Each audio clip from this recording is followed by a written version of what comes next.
उपचुनाव के रण में शिक्षा मंत्री मदन दिलावर प्रचार करने अलवर की रामगढ़ पहुंचे। मंत्री दिलावर ने ओसवाल स्कूल में नारी वंदन कार्यक्रम में शिरकत की। जिला प्रमुख निवास पर पंचायत राज प्रतिनिधियों ने मंत्री दिलावर का स्वागत और अभिनंदन किया। दिलावर ने उपचुनाव में बीजेपी की जीत का भी दावा किया। इस मौके पर कई मुद्दों को लेकर मंत्री मदन दिलावर ने खास बातचीत मंत्री मदन दिलावर से की। हमारे सहयोगी अश्विनी यादव ने देखिए।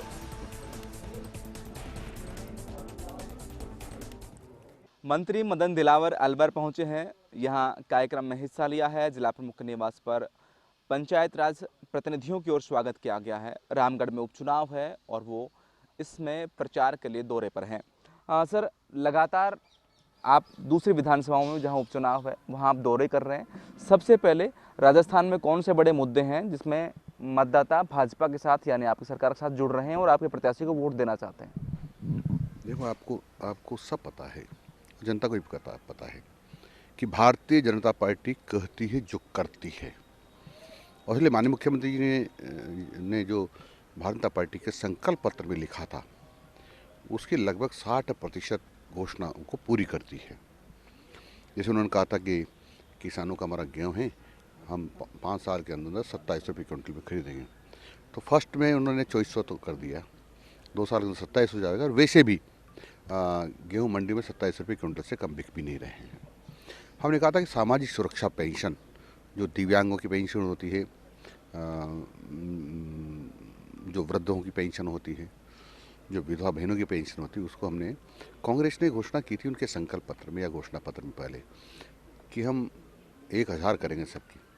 5 साल तक नहीं कर पाए, लेकिन हाँ 4 साल और लगभग 8 महीने हुए थे सरकार को, तब उन्होंने कहा कि 1000 देना चालू करेंगे। लोग वो 1000 की किस्त मिली नहीं, चुनाव आ गए। भारतीय जनता पार्टी के मुख्यमंत्री भजन लाल जी शर्मा ने विदिन 3 मंथ्स ही उसको बढ़ा करके प्रारंभ कर दिया है। ये कहा था कि और भी कई सारी घोषणाएं थी, वो सबको पूरी कर। मुद्दे बना रही है कांग्रेस, जैसे निकायों में जो पट्टे दिए गए, कांग्रेस ने अभियान चलाया, उन बहुत सस्ते कीमत पर पट्टे दिए गए। अब भाजपा की सरकार आने के बाद उनका रेट बढ़ा दिया गया है। कांग्रेस की बातों में क्यों आ रहे हो? उससे झूठे और मक्कार लोग तो कहीं नहीं है। मेरे ऊपर कांग्रेस के राष्ट्रीय अध्यक्ष मल्लिकार्जुन खड़गे जी की हत्या करने की रिपोर्ट संजय सर्कल थाने में दर्ज है। वो तो घूम रहे हैं मल्लिकार्जुन जी। तो आपने कैसे विश्वास कर लिया जब देश विश्वास नहीं करता? तो पट्टे उसी 500 रुपये मिले, आपने कैसे विश्वास कर रहे हो उनकी बात पर? और कैसे मान लिया हम क्या कांग्रेस को छोड़ दें एक बार? तो क्या पट्टे उसी रेट पर मिलेंगे? कांग्रेस आप क्या छोड़ेंगे? पूरी देश की जनता ने छोड़ दी है और उपचुनाव में सब छोड़ रहे हैं उनको। दूसरा इशू जैसे कांग्रेस उसको कर रही है कि जो पशु बीमा जो कर रहे थे, एक परिवार को 2 पशु बीमा कर रहे थे, भाजपा आने के बाद 1 कर रहे हैं। देखो, मुझे पशु बीमा के बारे में भी पूरी जानकारी नहीं है, लेकिन हम हमेशा सकारात्मक सोचते हैं, नकारात्मक नहीं सोचते हैं। इस बार इनसे पूछो कि तुमने कितनों को बीमा दे दिया था? यूँ तो कह दो 50 को देंगे और दे 1 को भी नहीं, और 1 को कहकर को 1 को दे भी दे, इससे बड़ा कौन हुआ? लगातार कांग्रेस पिछली सरकार में जो योजनाएं लेकर आई उसी के लिए मैदान में है, उसी का प्रचार कर रही है। उनकी योजनाओं का तो पुरस्कार राजस्थान की जनता ने उनको दे दिया और जनता ने मान लिया कि तुम्हारी जो योजनाएं थी वह अच्छी नहीं थी, या तुमने योजनाएं कागज में ही रखी, उसको धरती पर नहीं उतारा। आज आपका प्राइवेट स्कूल्स के लोगों के साथ भी बैठक है। आपने सरकारी स्कूल्स के टीचर्स के लिए एक बयान दिया था, तो उसमें विरोध भी हुआ। तो ऐसा जो यूनिफॉर्म को लेकर दिया, तो क्यों नहीं सरकारी के लिए कोई यूनिफॉर्म जारी करने कोई प्लान रखते हो आप कि यूनिफॉर्म ही कर? देखो, मैंने ये कहा था कि ऐसी ड्रेस न पहने जो लोगों को अच्छी नहीं लगती है, यानी सादगीपूर्ण रहें। कई सारे जो है टीचर्स विचित्र वेशभूषा में आते हैं, वो नहीं होना चाहिए।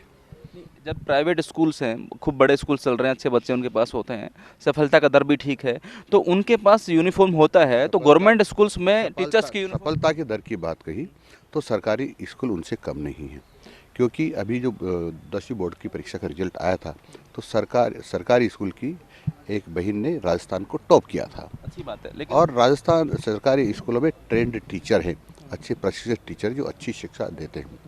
इसका अर्थ ये नहीं कि मैं कह रहा हूँ कि निजी विद्यालय खराब हैं, वो भी अच्छी शिक्षा देते हैं, अच्छा काम करते हैं, लेकिन उनके बारे में जो नकारात्मक सोच लोगों ने बनाई जो ठीक नहीं है।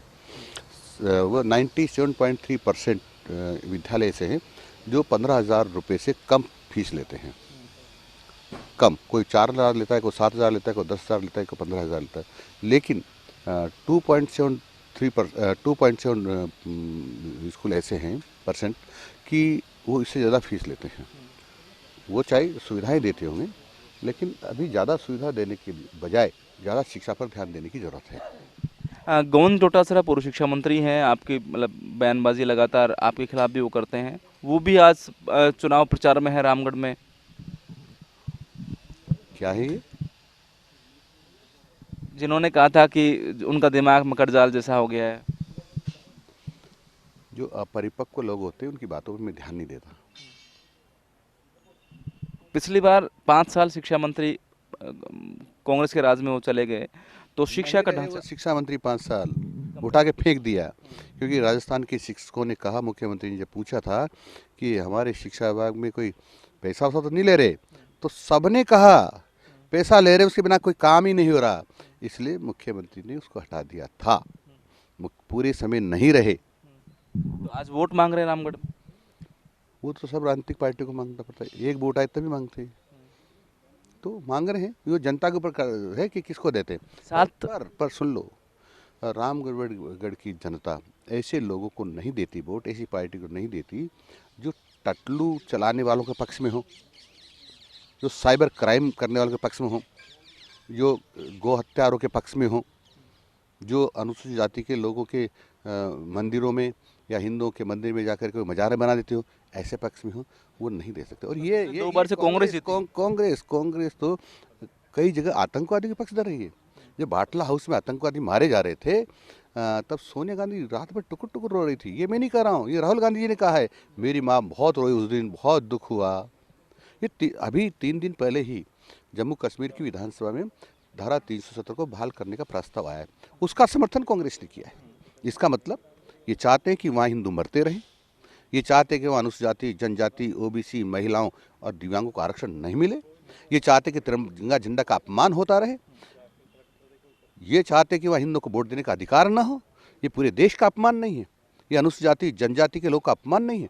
ऐसी पार्टी के लोग कौन वोट देगा भाई? धारा 370 का कलंक बहुत सालों के बाद माननीय नरेंद्र जी मोदी ने हटाया, और उसकी बधाई पूरा देश दे रहा है उनको।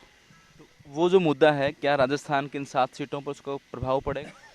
क्योंकि ये 7 सीटें भी देश का भाग है, जब पूरे देश पर उसका प्रभाव पड़ता तो यहाँ पड़ेगा। मंत्री मदन दिलावर कहते हैं कि राजस्थान की 7 सीटों पर देश के दूसरे राज्यों में जो मुद्दे हैं उनका प्रभाव भी पड़ेगा। कांग्रेस को रामगढ़ की जनता वोट नहीं देगी, भाजपा के प्रत्याशी की जीत का वो दावा करते हैं।